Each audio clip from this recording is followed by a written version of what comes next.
আসসালামু আলাইকুম ওয়া রাহমাতুল্লাহি ওয়া বারাকাতুহু। কেমন আছেন সবাই? আশা করি ভালো আছেন। আপনাদের দোয়ায় আলহামদুলিল্লাহ আমিও ভালো আছি।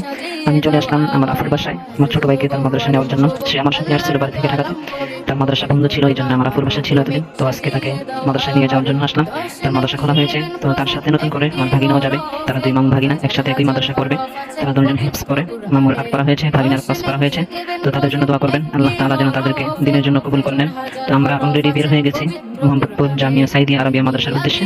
ইনশাআল্লাহ আপনারা সাথে থাকবেন। হাফেজ হব আলেম হব আল্লাহর কালাম পড়ে, দেরি করো না মাগো তুমি সাজিয়ে দাও আমারে। হাফেজ হব আলেম হব আল্লাহর কালাম পড়ে, দেরি করো না মাগো তুমি সাজিয়ে দাও আমারে।